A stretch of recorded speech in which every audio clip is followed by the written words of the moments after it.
Alberto not going away, is it? No, it's pretty surprising. And a lot of the meteorologists are commenting on it because it looks so much like a hurricane now as opposed to what it looked like when it went by us. And now that it's gone by us, we've seen more rain today than we saw with Alberto. It's kind of an unusual storm, but get a look at it. This is visible satellite imagery from our new GOES satellite, which gets a little bit more detail and a little quicker too. These are 5-minute intervals, and you can see this swirl right there by night in southwestern portions of Indiana. Get a look at that. It looks pretty similar to what a hurricane would look like over the Gulf of Mexico. Upper level conditions are favorable for it, and that's why it developed that nice looking swirl like you would normally see. They're not getting hurricane force winds, but they are getting a lot of rainfall in Indiana. Now it's starting to lose some of that interesting appearance that it did have. Now the next name on the list, here we go for the 2018 hurricane season, is Beryl.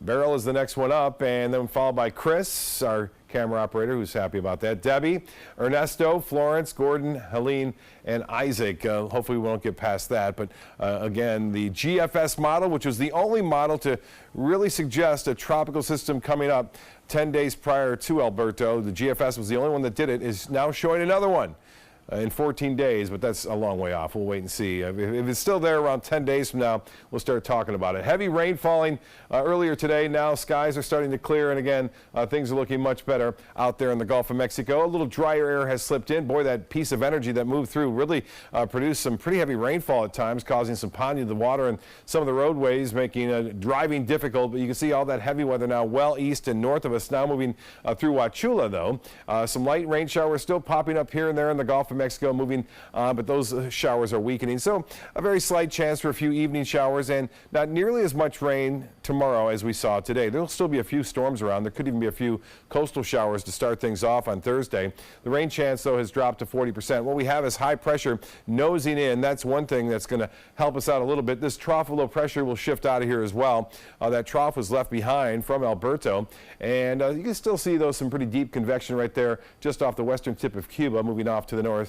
So the instability is there, not nearly as much, and on top of that, that dry air is really starting to entrain into the eastern Gulf of Mexico, so that's going to shut us down a little bit too on the available moisture that's been around, as that is now shifting off to the east. Rainfall forecast from the models not showing a lot of rainfall around either tomorrow, just about 1/10 of an inch or so. Currently at 79 degrees, we have a few clouds around, and the humidity high 82%, the pressure 2997. And as far as the high goes, today was cool, 80 degrees because of the clouds. Normally it gets up into the upper 80s. We had a lot of rainfall at the airport, over an inch reported there. South Sarasota County is going to go down as one of the wettest months of May ever recorded, with rainfall totals 10 to 12 inches in places like Venice and also into Northport, as well as into Port Charlotte and into Punta Gorda. Well, temperatures, tomorrow's highs hotter in Chicago, Detroit, Cleveland possibly, and even Kansas City tomorrow. Then it will be right here in Sarasota. We're expecting highs into the mid-80s. Scattered storms possible for boaters, not much though, and it looks like south winds turn to the southwest at 10 knots. The 7-day forecast, 40% chances for scattered storms tomorrow. Most of the action inland will be in the afternoon. A few coastal showers are possible in late morning, early afternoon. Same story on Friday. Saturday, the rain chances really drop down. Should be a great weekend, albeit a bit on the warm side, mid-80s for highs. We'll have a southwest wind, so if we see anything pop up, most of that will be inland, pushing toward the east coast. This rain on Tuesday and Wednesday, the chance thereof, it's not our summer pattern. It's a cold front coming down. It's not going to really cool us off, but it'll give us a chance for a few showers. Back to you.